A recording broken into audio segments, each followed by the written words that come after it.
दोस्तों अगर आप भी विराट कोहली को एक खूंखार बल्लेबाज मानते हैं तो हमारी इस वीडियो को लाइक जरूर करिएगा। दोस्तों रविवार को खेले गए दूसरे मुकाबले में रन बनते नहीं बहते नजर आए। ऐसे में हमें भारत के क्रिकेट का वर्तमान और भविष्य के खिलाड़ियों का जुगलबंदी देखने को मिला, जिसके बाद अब विराट कोहली और शिवमंगल के एक ही मुकाबले में लगाए गए छक्के की प्रशंसा पूरे क्रिकेट जगत में होनी शुरू हो गई है। ऐसे में किस दिग्गजों ने दोनों के बल्लेबाजी को देखकर क्या कहा बताएंगे आपको इस वीडियो में। लेकिन उससे पहले आपको क्या लगता है इस बार IPL का ट्रॉफी जीतने में कौन सी टीम कामयाब होगी, हमें नीचे कमेंट बॉक्स में जरूर बताएं। दोस्तों आपको बता दें कि आज के करो या मरो मुकाबले में दोनों ही टीमों ने अपना पूरा दम दिखाया। पहले बल्लेबाजी करते हुए जहां बेंगलुरु की तरफ से विराट कोहली ने शतक जड़ा, वहीं शतक के जवाब में उनके शिष्य शुभमन गिल ने भी शतक जड़ा, अपनी टीम को जीत दिलाने में कामयाबी हासिल की, जिसके बाद अब दिग्गजों के बयानों की झड़ी लग गई। तो ऐसे में कौन से दिग्गज ने इन दोनों खिलाड़ियों को लेकर क्या कहा, चलिए बताते हैं आपको।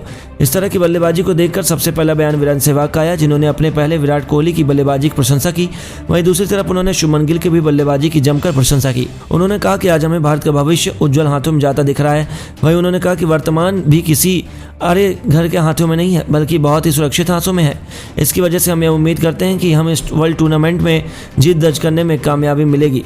लेकिन दूसरा दोस्तों बयान सुनील गावस्कर का आया है, जिसमें उन्होंने विराट कोहली की बल्लेबाजी की प्रशंसा करते हुए लिखा कि ऐसी बल्लेबाजी देखना आंखों को बहुत ही सुख प्रदान करता है। वहीं उसके बाद उन्होंने आगे लिखा कि बल्लेबाजी शुभमन गिल की भी लाजवाब थी। शुभमन गिल ने तो विराट कोहली से एक कदम आगे बढ़कर बल्लेबाजी की और अपनी टीम को जीत दिलाने में कामयाबी हासिल की। वहीं उन्होंने RCB के प्लेऑफ में क्वालिफाई नहीं होने पर भी खेद जताया और अपने आने वाले भविष्य के लिए दोनों खिलाड़ियों को शुभकामनाएं दी। वहीं इस लिस्ट में अगला नाम युवराज सिंह का है। उन्होंने ट्वीट करते हुए लिखा कि गुरु और चेले की जोड़ी ने एक बार फिर से मैदान पर सबको जमकर एंटरटेन किया। वहीं उन्होंने दोनों ही खिलाड़ियों को शुभकामनाएं दी और कहा कि आप ऐसे ही खेलते रहें, हमारी टीम को भी ट्रॉफी जिताकर। उन्होंने शुभमन गिल की प्रशंसा करते हुए लिखा कि आपने क्या बल्लेबाजी की, आपको बल्लेबाजी करते देखकर मजा आ गया। इस तरह की बल्लेबाजी कई दिनों के बाद मैं देखी है।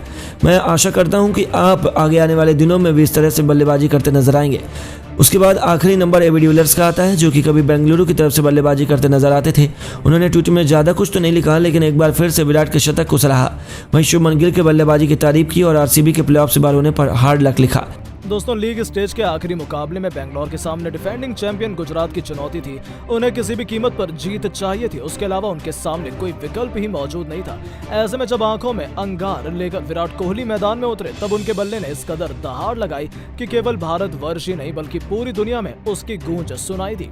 जी हां, आपको बता दें हार्दिक का पहले बेंगलोर को बल्लेबाजी करने देने का फैसला उन पर ही भारी पड़ा। हालांकि गुजरात के गेंदबाजों ने बेंगलोर के टॉप ऑर्डर की पूरी तरह से तहस नहस उन्हें कर दिया। ऐसा लगा था कि बेंगलोर तो 150 रन भी नहीं बना पाएगी, लेकिन विराट के इरादे तो कुछ और ही थे। पलक झपकते ही इस खिलाड़ी ने केवल 34 गेंदों में अपना तूफानी अर्धशतक पूरा किया, तो उसके बाद तो इन्हें रोक पाना किसी के लिए भी नामुमकिन साबित हो पाया। जी हां दोस्तों, दूसरे छोर से उन्हें किसी का साथ नहीं मिल रहा था, लेकिन अकेले ही वो वन मैन आर्मी की तरह गुजरात की धज्जियां उड़ाने के लिए तुले हुए थे। और देखते देखते इस खिलाड़ी ने चौके छक्कों की प्रदर्शनी लगाते हुए अपने करियर का एक और शतक जड़कर इतिहास के पन्नों में अपना नाम सुनहरे अक्षरों में दर्ज करवा लिया। अपनी इस विस्फोटक पारी को उन्होंने 13 चौके एक छक्के से सजाया हुआ था, जिसके बाद तो पूरा स्टेडियम कोहली के नारों से गूंजायमान हो उठा था। तो वहीं अपनी 101 रनों की दमदार पारी के दम पर उन्होंने 20 ओवरों में बेंगलोर को 197 रनों तक पहुंचा दिया था।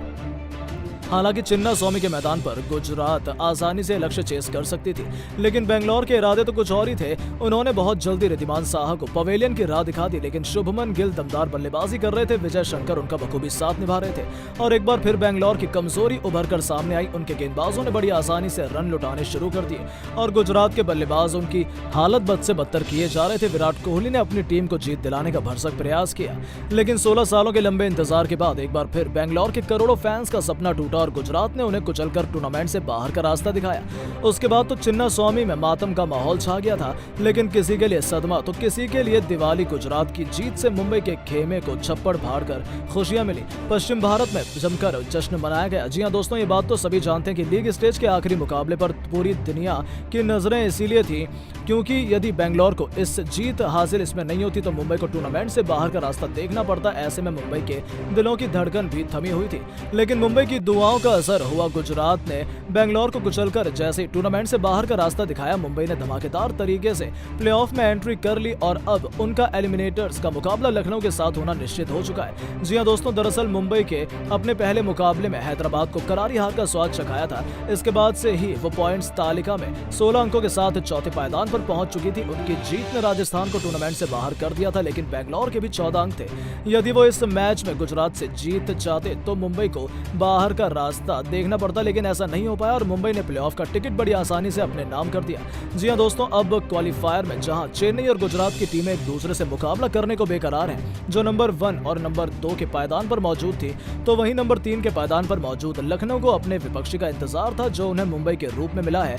और अब हमें बहुत जल्द लखनऊ और मुंबई के बीच एलिमिनेटर का मुकाबला चेन्नई के मैदान पर देखने को मिलने वाला है। तो वहीं बेंगलोर एक बार फिर से टूर्नामेंट में रास्ता नाप चुकी है और 70 मुकाबलों में चले उतार चढ़ाव के बाद 6 टीमें टूर्नामेंट से बाहर हुई, तो वहीं टॉप 4 टीमों ने आगे का सफर तय किया।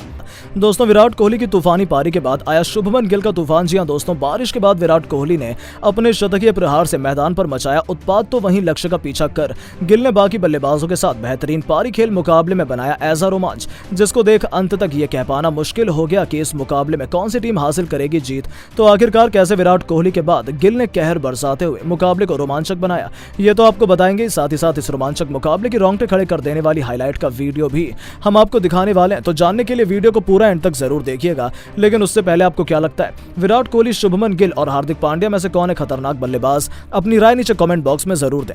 दोस्तों, आईपीएल 2023 के लीग स्टेज का अंतिम मुकाबला आईपीएल की 2 सबसे मजबूत टीम गुजरात टाइटंस और रॉयल चैलेंजर बेंगलोर के बीच बेंगलोर के घरेलू मैदान चिन्नास्वामी स्टेडियम पर खेला गया, जहां पर इस मुकाबले में बारिश का साया मंडराया और बारिश के कारण मुकाबला 1 घंटे की देरी से शुरू हुआ। और जब मुकाबला प्रारंभ हुआ तो गुजरात के कप्तान हार्दिक पांड्या ने टॉस जीतकर पहले गेंदबाजी करने का फैसला किया, जो लगभग सही साबित हुआ, क्योंकि पहले बल्लेबाजी करते हुए बेंगलोर की टीम ने 197 रन 5 विकेट के नुकसान पर बना दिया। इस दौरान गुजरात की टीम बिना बदलाव और बेंगलोर की टीम मात्र 1 बदलाव के साथ मैदान पर आई। इस बीच बेंगलोर की टीम की तरफ से पारी की शुरुआत कप्तान प्लेसिस और विराट कोहली ने की।